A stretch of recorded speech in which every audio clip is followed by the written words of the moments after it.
Nice to speak to you again, Rimario. Rimario Gordon. You play your football in Vietnam. Um, First of all, please tell me what it's like playing football in Vietnam. Playing football in Vietnam is like every other league, very challenging. At times it can be difficult, especially if you're fairly new and sometimes luck don't go your way or whatnot.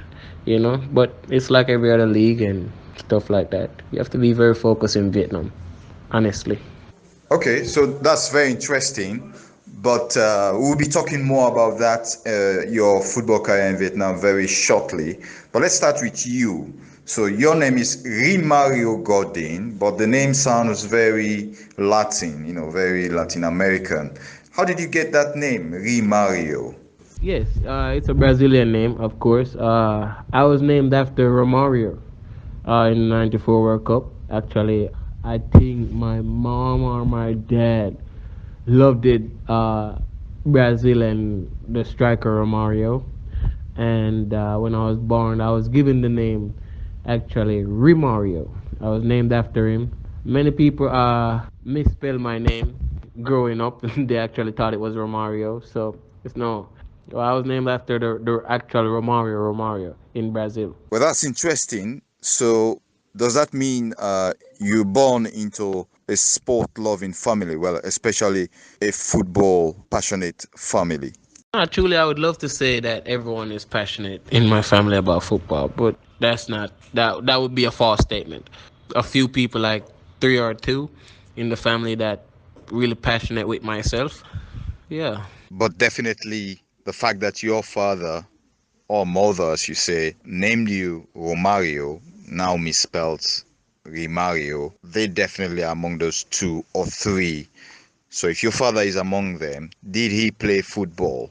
Did he play for the Jamaican national team? How much sports were both of them involved in? Oh no, to fairly say it was just a hobby for my dad. Just kick around, play scrimmage with friends and stuff like that. It wasn't playing for national team and playing in the academy. It wasn't in his intentions. I would like to think. Okay, so let's start talking now about the beginnings of your career. So, at what age or what stage could you remember that you started kicking a ball around? Yeah, I would like to say every baby in the third world was born kicking a ball and stuff like that. But to fairly remember, I think I was like 5 or 3 years old. You know, playing with friends. Going playing scrimmage. Just running around, getting the passion from a tender age and stuff like that. Until I grew up to love the sport and stuff like that. Cause right now, anyone gives me a ball, like anyone gives me a ball or anywhere the football is being played, I'm gonna play. So yeah, from 5 years old, I would like to say. How come you end up playing for Kallon Islanders FC? From high school coach of mine that actually was introduced to Mohamed and stuff like that, and Mohamed told him his plan and stuff like that and what he's trying to do, and he contacted me when I was attending university actually, and from there I'm here now. So that's how I was actually spotted, to be honest with you. That's a very short answer, but there is a lot of information in it. Let's break it down. So, while you were in university, so tell us about university. Did you graduate and what in? And also, did you have play time with Kallon Islanders in hosting Premier League? Well, I was going to a 2 year junior college at first when I was actually introduced to Mohammed, and I actually obtained a associate degree from there. And then in the summer, I was actually, getting preparing myself to go to university. And Vincenzo introduced me to Mohammed right then and there. And I think I spoke with him once, and his character, his demeanor, when I spoke with him, told me a lot about him. To be honest with you, and from there I was just like, it was my decision, to be honest with you, to either take the opportunity or not, you know. But After I went to my university and I played what the season, and then after that I was just like, listen, opportunities don't come around like this. I thought about it and I was just like, yo, listen, I'm going for it. Did I get playing time? I had to work for every playing time that I actually got. To be honest with you, so the answer to that is yes. You know, I have to prove to him and show him that I deserve to be played because he was fairly hard on me. To be honest with you, not only him, Ali, Vincenzo, everybody was fairly hard on me. So I had to prove to get my playing time. To be honest with you, after proving, then come the responsibilities, and I had to show that I can accept the responsibilities and stuff like that. So it wasn't easy getting the playing time and stuff like that. To be honest with you, yes, you know, sometimes I would think that, okay, I'm gonna play, and then he'll be like, no, you're not playing, and then I'll watch on. But I did play a fair amount. Wow, so that's interesting, especially the fact that he played in Italy for Inter Milan. But tell us about the move to Vietnam. How did that come about? I had to work hard every day to show that I was capable of going abroad to do a trial, working with Mohamed. The move to Vietnam didn't come easy, to be honest with you. Uh, that risk and that opportunity fall to my feet by me working 4 or 5 times a day. To be honest with you, I can remember right now, and I'm actually laughing about it. But 4 or 5 times a day, and some of those work that I've put in to get here. To be honest with you, I still do it up to this day. So the move to Vietnam didn't come easy. I had to prove myself. I had to work very hard. I had to train. I had to. Sometimes I get up in morning times without even eating nothing, and I had to just train very hard. That's how I end up in Vietnam. To be honest with you. So in that case, then, because I want to ask my next question, but I could have asked your coach, but I want to ask you, how good are you? Wow, I cannot tell you how good am I. To be honest with you, you would have to see me play. You have to judge me yourself. You would have to tell me how good am I. Even if you see me play and you say, okay, Rimario, you're good, whatnot, that not, I would still not accept it because there's always room to improve. So I really don't know how good am I. To be honest with you. Well, let's start measuring it then. Let's say the Vietnamese season, is it on now? I know you are a striker. How many goals have you punished goalkeepers with so far?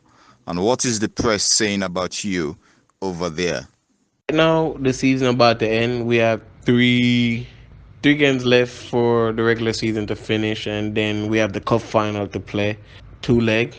So really, my season is 5 games before my season finish. I have 9 goals right now. Uh, the press, they fairly give me a little bit of hype. To be honest with you, I don't really want to speak too much of the how much press I get or whatnot, but they fairly give me a little bit of hype. Since recently, now I'm doing interviews and stuff like that, but fairly get a little bit of hype. To be honest with you, fairly.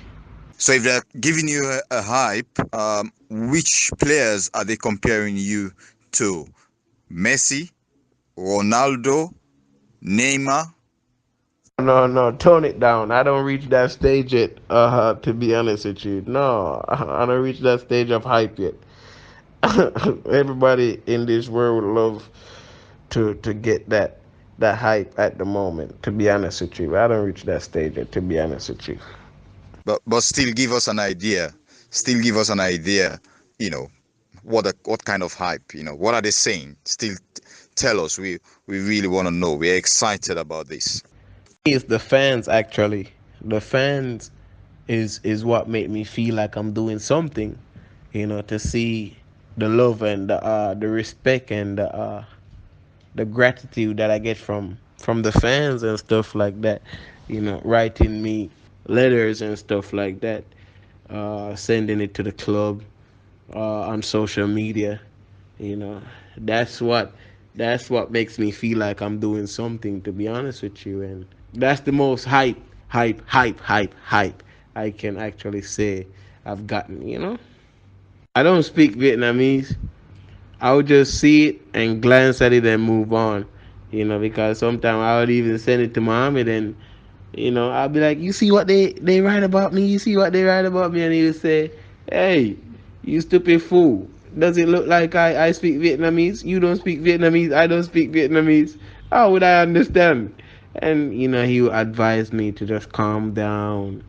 Don't play too much into stuff like that, because the same people who write about you today will write bad about you tomorrow. So I would just glance at majority of the things that they're saying, in their own language, and just move on. I do not took the time out to translate it and stuff like that. To be honest, I just stay focused and do what I have to do my job. As you know, Mohamed Kallon is from Sierra Leone. How much do you know about Sierra Leone, the country he is from? I know a little, honestly. I do know that Jamaicans don't need a visa to go to Sierra Leone. We can just use our passport and stuff like that. So I know a good amount, a little. Well, before we talk about how much you know, I'm going to ask you straight off. So you don't need a visa, you already know that. Can you play for Sierra Leone? Would you be interested to play for Sierra Leone national team? Of course, if given the opportunity, I would love to represent Sierra Leone. Of course, I don't see anything wrong with that. The reason why I don't see anything wrong with that, and I would love to do it if given the opportunity, is because if Muhammad is the coach, I know what he can do as a coach. I really, really believe in his ideas as a coach. As an individual, if he's like a prime minister or whatnot, per se, just saying, and and I would ask him, hey, can I represent your country or whatnot? I don't think he would turn the idea down. But the reason why I would ask him, because as an individual, I know what he represents, and I know his values, and I would like to think that I share the same values and principles within this world. So, of course, why not? But Rimario, if you play for Sierra Leone, don't you think the Jamaicans might feel jealous? Even the United States, because I take it that you travel now as a US citizen, won't they be upset that you turn them down? To be honest with you, I would have to be a very, very, very big player. And to be honest with you, I don't think so, because I never really represented the youth stage or any stage. Yes, I'm a U.S. resident at the moment, about to be a citizen soon. Of course, we would love to play for U.S. as well. But within this world, if you're given the opportunity anywhere, you take the opportunity, and stuff like that. Because when you're striking, to be honest with you, when you're striking, any opportunity come your way, you take it, and you work very, very hard to succeed and to make sure the opportunity turns out to be the best opportunity that comes in your way. That's just how I think. I cannot go off the what other people would think or say or feel. You understand? I understand perfectly, my friend. And another question is, would you like to visit Sierra Leone? Probably, you never know, you could be playing here as well. Well, to be honest with you, Sierra Leone is my base. To be honest with you, I haven't been there yet, but that's my base. It's my base due to Mr. Muhammad himself. You know, that's why it's my base. Actually, I think I'll be there fairly soon. To be honest with you, so yeah, I'll visit, and me visiting. Of course, I would have to always be training, so I'll actually get to be kicking around with actually the real Kallon FC players, if it's possible and stuff like that. And you never know, playing in the streets, because anywhere ball is, I just want to play football, So you never know, but I'll be there soon. Well, Rimario, one thing I can assure you of, the day you land at the airport, you'll get a big welcome. That I know. But there are a few things you'll have to get used to. So I don't know if you've already started getting used to them in the United States or while you were in Jamaica. That is, you have to start getting prepared to eat the local dish. Are you familiar with cassava leaves, potato leaves, olele, agidi, bitters, fufu? Let us know so we start preparing. But if you've already tasted them, let's know now as well. May not know all the cuisine and stuff like that, but I eat a fairly amount of Sierra Leone food. Trust me. To be honest with you, I know all those foods and stuff like that. My favorite dish from Sierra Leone or whatnot is the pepper soup.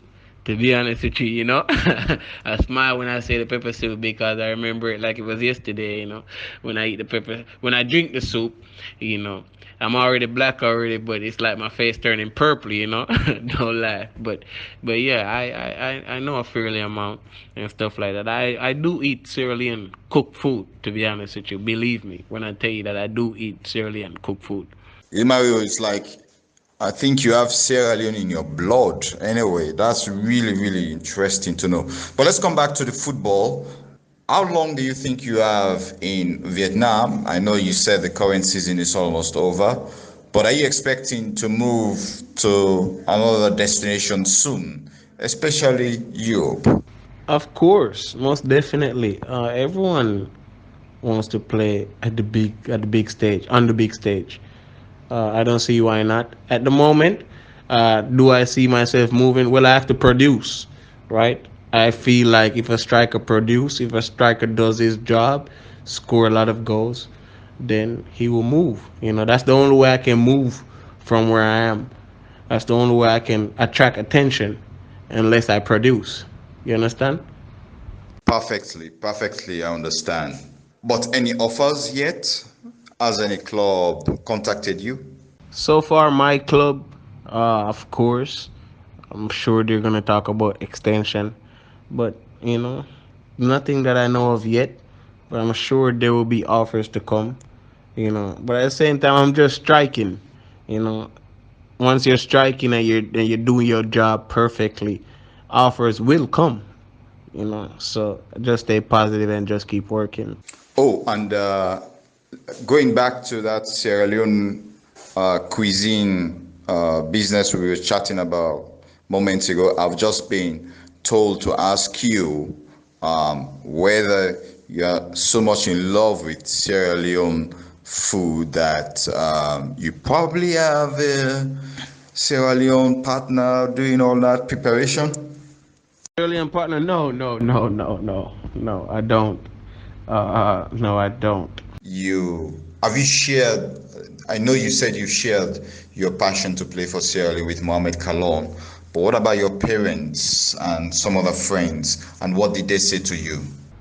Have I shared it with my parents? Not at the moment. I've shared it with a few close people to me. One of them, wasn't a big fan of the idea, but at the same time, Romario is in control of his own destiny. You understand what I'm saying? And it leads back to what I was telling you about opportunity. Because you never know. Sometimes opportunities don't come twice. Sometimes you get an opportunity, it may work out, it may not work out. It's life. It depends on how hard you work when given the opportunity. So I feel as if given the opportunity, Sierra Leone, Jamaica, America, anywhere, I just have to just work hard at the opportunity and the outcome. Once you work hard within this world, once you work hard, the outcome would always be a successful outcome if you give your all and go beyond your all. How big is football in Vietnam generally? Very big. Very, very big. It's like the third world. It's very big. That's very, very surprising. Most people might think, oh, that's Vietnamese football. It's not, it's nothing. So are you saying big fans turn out, massive spending on footballers, nice stadiums? Is that what you're saying? Massive turnouts. People go to the stadium. You know, you have some stadium hold 15,000, some stadium hold what 13,000, 18,000, and believe you me, they're packed. You know, one stadium hold 40,000. That's the team that's in front right now. They're already the champion, and trust me, they're packed, especially when they're playing their derby game for one of the team I started my career with. When they're playing, when those two teams are playing, their stadium are the capacity is tremendous, you know. So yeah, nice fields. Some fields are good, some fields are bad, you know. They still developing and stuff like that. But hey, it's better than a lot of places, to be honest with you. You know, in Vietnam football, it's it's one in a million. You know, you have bribing, match fixing, referees screwing. Listen, it's very big. It's very big. You know, it's very big. You know, but match fixing is what I've heard. You know, to previous players and stuff like that. That's what I've heard. You know, I haven't witnessed it myself as of yet. You know, referees. What I've witnessed is referees can, you know, do all of that, but I don't want to bash the referees and stuff like that because at the end of the day, they're doing their job and I'm just doing my job. Oh, and by the way, when you say, I like the way you describe how big it is in Vietnam, how do you compare that to the MLS in the United States? Of course, MLS at the moment get extremely more coverage than the V League. They're lowering big superstars like per se, Zlatan, Rooney, and others before. To be honest with you, you have Villa. I don't want to pronounce his name wrong, but you have him at the moment just consistently keep topping the scoring chart in the MLS, and they still consistently keep looking to lower more big stars in the league. But you know, here people eat, sleep, and breathe football. You understand what I'm saying? So like for me to get a start in Vietnam, I never thought I would be here. I never thought I would come this side of the world, to be honest with you. But I'm here and I'm making use of the opportunity. And to be honest with you, it's not a bad start. You just have to just come and work very, very hard and be focused. That's just it.